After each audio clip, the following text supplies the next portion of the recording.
All right. Good day, everyone. My name is Jenica Hauser, and I recently became a content contributor for The Crude Life. I'm excited today to get to speak with Mark Watson, and he's with the Wyoming Oil and Gas Conservation Commission. That is quite a mouthful, but I'm really glad to be talking with him today. Good day. How are you today, Mark? I am just fine. How are you? Oh, just doing fantastic. Thankful that I get to work indoors, that is for sure. Wintertime. Yes. Okay, so I've been doing quite a bit of research looking up on the website, and there is a lot of information that you guys have put out there for the public. So that's really nice, made it quite accessible. There's videos on YouTube even that outline some stuff. So I took a lot of notes, but I wanted to kind of start with maybe you telling everyone who you are, a little bit about what you do, and we'll kind of go into what you've been up to this last year because it seems like everyone at the commission has been quite busy. Well, that's for sure. So my name is Mark Watson. I'm the um, supervisor, which is a retro name for director of the Oil and Gas Conservation Commission. We're headquartered in Casper, Wyoming. We just have one office for the whole state, and yeah, it's been a busy year, and it's been a year to forget. But you got to go through these things sometimes. Right. Well, it helps us to appreciate the good times, right? Right, right.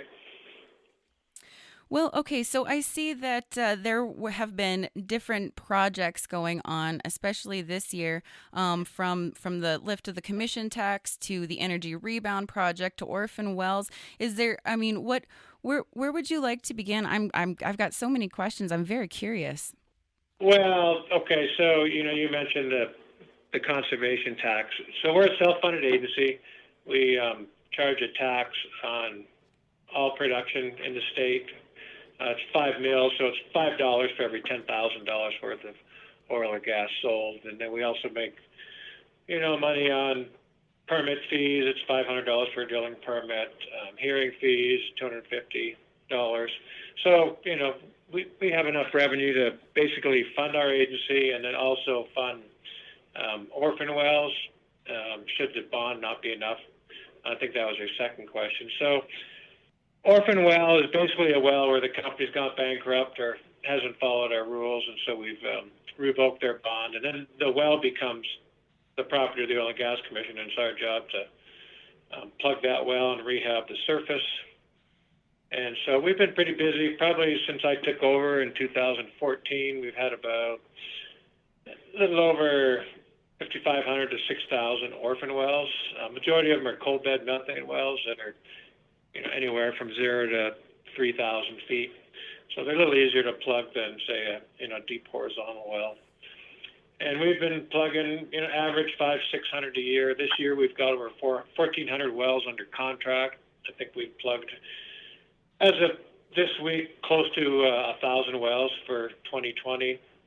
And that's a lot to do with the governor and legislators telling the Oil and Gas Commission that, when things are a little slower, maybe we could up our game, plug more wells, keep more people employed. So that's what we've done. We've probably had 3 or 4 projects going at one time, and we basically put these projects in a geographical area, 200 to 300 wells per project, and then we put them out for bid. And so we're always, as soon as one project's finished, we've got another one out for bid. And so it's kind of an ongoing process. And even in the wintertime this year, we haven't had a lot of snow, so we're continuing to work throughout the winter. Nice.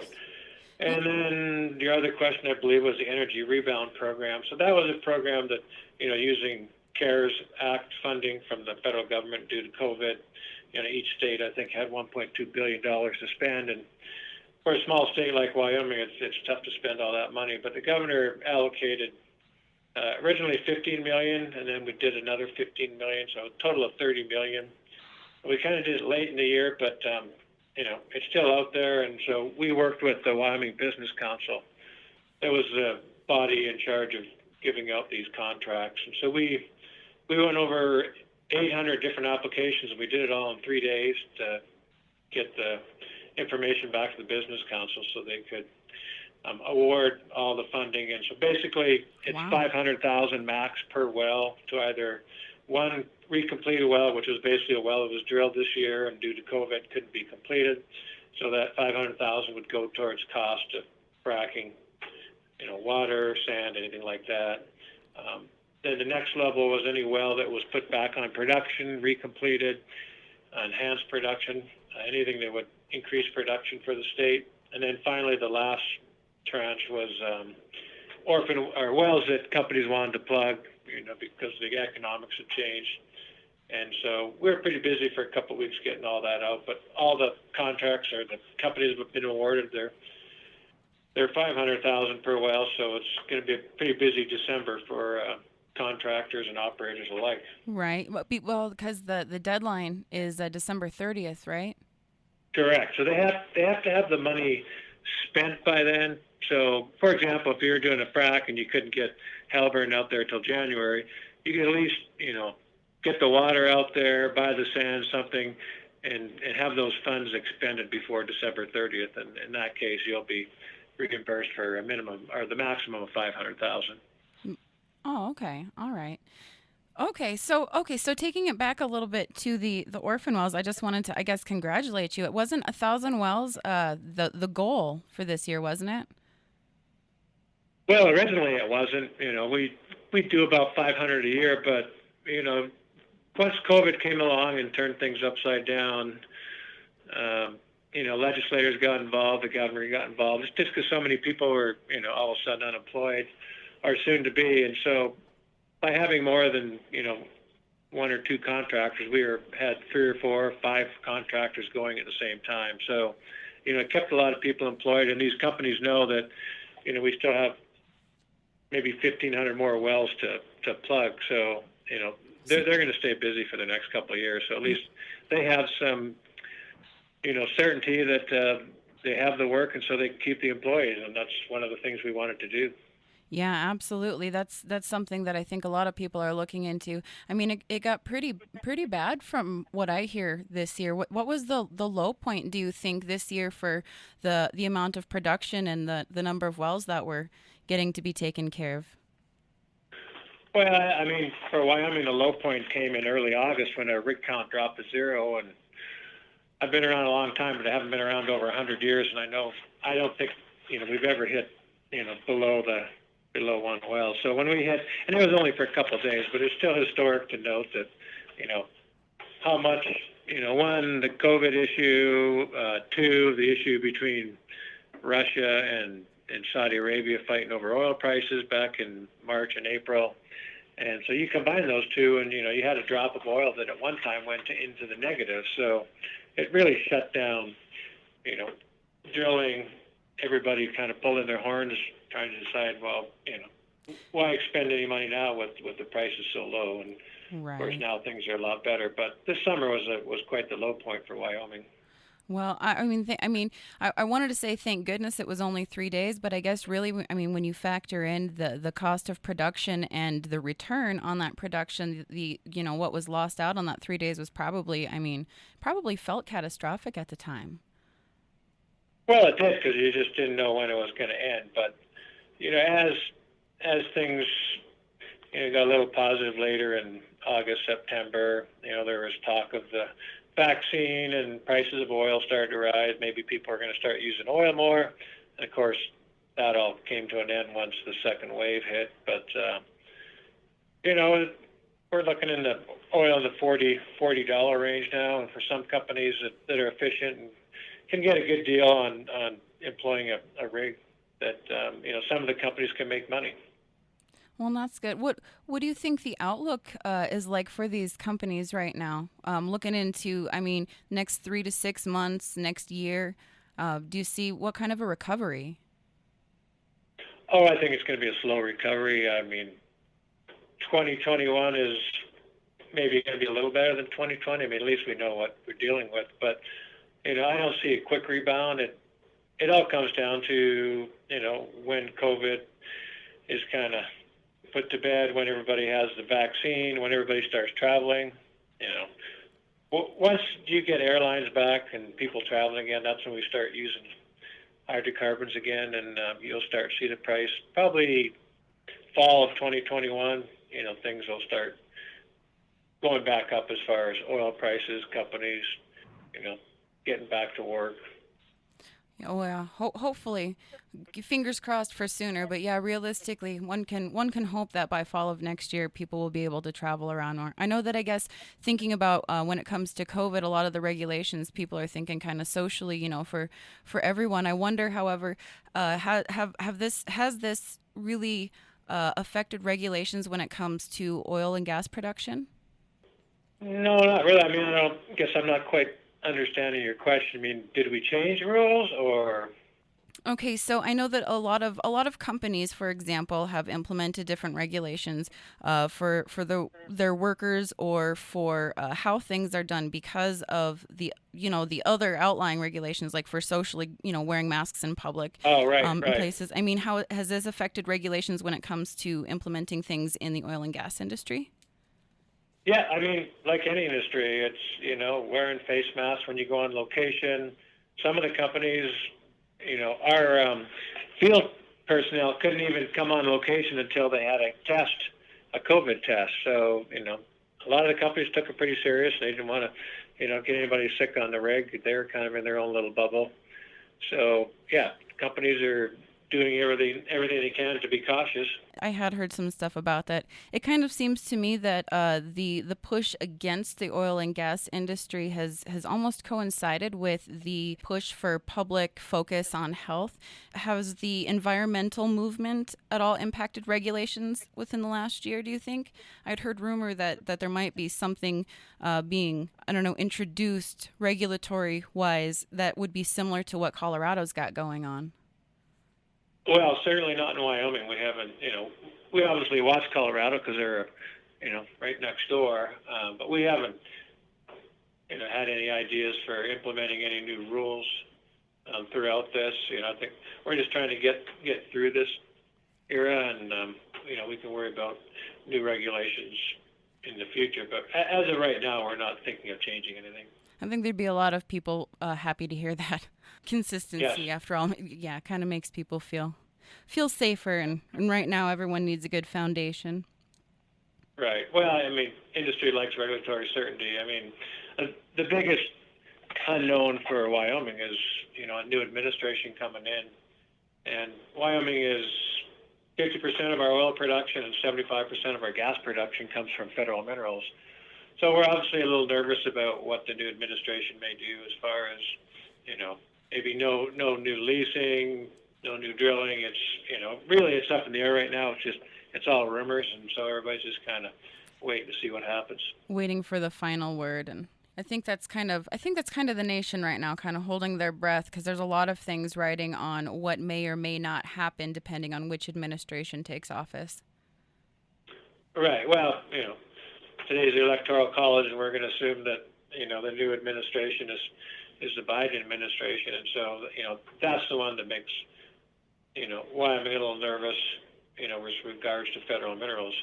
Right. Because what came to mind, I guess, was with Colorado, the initiative to kind of phase out to all renewable energy by 2040. And I mean, a lot of times it kind of ends up like a domino effect. So I know that there's been different organizations and movements. I kind of wonder how much it had affected Wyoming simply because, well, it's well known for the oil and gas industry. So a lot of the people there are going to be in support of the oil and gas industry. Well, that's for sure, because that's our bread and butter. That's 60 to 70% of the state revenue comes from coal, gas, oil. So that's something we're kind of trying to tackle now. And of course, like every state, we're having huge budget shortfalls. We predicted maybe up to $1 billion shortfall over the previous biennium. So you know we're still hoping that hoping for a good recovery in oil and gas. Right. Yep, everyone with their fingers crossed. This actually kind of brings me back to what I'd mentioned about the commission tax. I was curious to note, because it was lifted for 6 months. Do you think that it did what you wanted it to do in the efforts to help the recovery? Well, I'm not sure what To, Do it was something that the governor was just asking all agencies. What can we do to help industry in a time like that? And I said, well, there's different things we can do, but if we basically cancel the conservation tax for 6 months, it affects everybody. from the biggest to the smallest company. And so, it was something that was helpful. I'm not sure, what we were trying to accomplish, but other than just to assist the industry. Well, I suppose if that was the main goal and you saw ways that it had assisted, that would, of course, mark it as a success. So that's really good. I guess okay. So looking into the future, because we're talking about recovery, I know that we had mentioned that December 30th was kind of the deadline for the Energy Rebound Program. Do you see any new projects beginning here soon, or?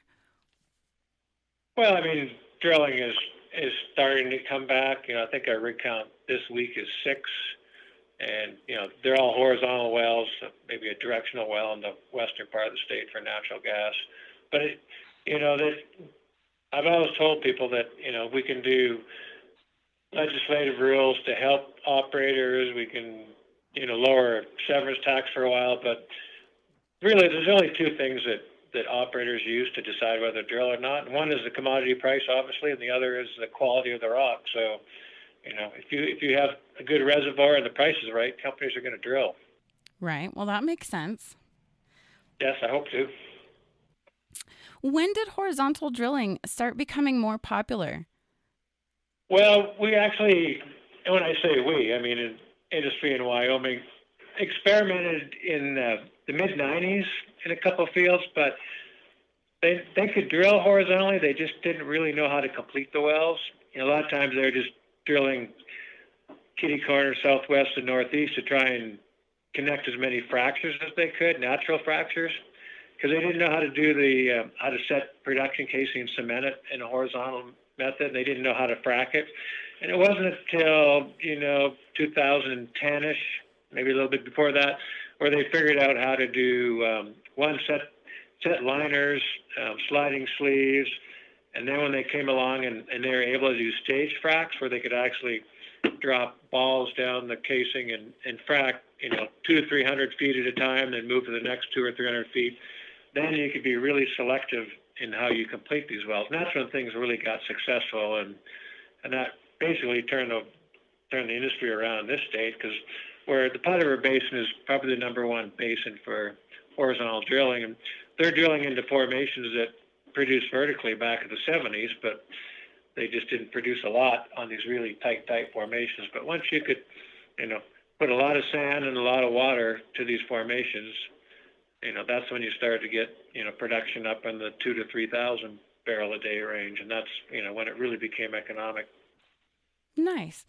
Because I had been wondering about that because I had seen something when I was reading into what you have on the website, which, by the way, for anyone listening, there is a lot of really good information on their website. But it had said something about a new development or something being implemented this year that had really increased. And then earlier I was listening to an interview that you had done where you had noted that 95% of I believe it was 95% of the permits. Well, no, the majority of permits were for horizontal well drilling, was what you had said. Was that was the Right. Yeah. vast majority? Over 95% are horizontal drilling. I mean, we still have a few vertical plays, but horizontal is really where it's at. So that had actually raised a question in my brain then earlier when we were talking about the plugging of these wells, because you had mentioned that it's more difficult to plug the horizontal wells. Is this, do you think, going to be kind of an issue in the future? Just out of curiosity. Well, it's not more difficult. It's just it takes a little longer and takes a little more cement because the wells are deeper, casing's bigger, and the surface locations are a lot bigger. So it's just going to be a lot more expensive. We can plug these coal bed wells for $5,000 a well, and so we're pretty efficient. That's pretty cheap. But when you're looking at plugging a 10,000-foot well, we look at an average price of $10 a foot, and that's just for cement costs and no problems in the well. And then you have a lot of costs in the surface. Some of these locations are 10, 20 acre surface locations. So there's a lot of rehab work to be done in the future, once these wells are buttoned up and put to bed. But we've dealt with this kind of thing for years and years and years, and most operators do the right thing, and when the wells are uneconomic, and they get them plugged and get the surface rehabbed. Well, that's good. Yeah, no, I was just curious because I guess previously I'd only in my own head only ever thought about, well, vertical drilling. And so when I was reading about the horizontal drilling, I found that to be pretty intriguing. And I'd asked my husband some questions about it, and he said that it had been used for a while, but I found it to be interesting when you noted that it was so prominent. How many wells do you think are in Wyoming right now that are horizontal wells versus, I keep wanting to call it vertical, but that's not actually the term for it. I apologize. Yeah, we conventional wells versus non-conventional, but Okay. conventionals are the vertical wells. We have several thousand, 3,000 horizontal wells. Total wells in the state is in the 40,000 range. Of course, not all of them we're responsible for because there's a lot of like I mentioned earlier, the majority of the minerals are federal, and so those wells and the jurisdiction falls under the Bureau of Land Management.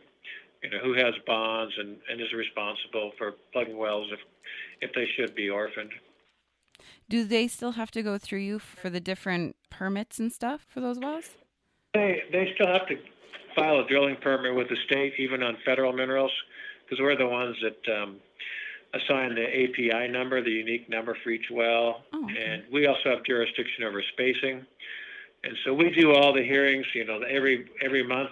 We used to do up to 4,000 hearings a month, and now we're down to 200 or 300 hearings a month. But all these wells have to have a spacing hearing first to determine. Majority of them are on 1,280 acre spacing. Then they can do hearings for additional wells because most horizontal wells only drain between 250 and 300 acres, so it takes several wells to completely drain the reservoir within a 1,280 acre spacing unit. So yeah, we're involved in a lot of the front end work even on federal wells, and of course in the Powder River Basin with these horizontal wells, there's what we call mixed minerals. So most of the wells you're drilling horizontally, you're drilling through private minerals, state minerals, as well as federal minerals. And it's not very often that you can drill a well that doesn't hit federal minerals. Huh. Kind of clears up a few things for me. I'm still learning quite a bit about the specifics when it comes to in the industry. So, again, really glad that I got the opportunity to talk with you today. Is there anything else that you can think of that you would like anyone listening to know about what's going on? Any important projects or events or anything that you would like to mention? No, not really projects. It's just everybody is waiting for. It's like any downturn. It's the industry is pretty resilient. They always come back. It's just a matter of how long it takes. I remember in the '90s it took 5 or 6 years to go from $15 to $20 for a barrel of oil. So everybody's thinking, oh, next year will be better, and sometimes it's several years, and you just don't know. So Just everybody's got their fingers crossed. just got to go with the flow and ride it out. Yep, that's how it is.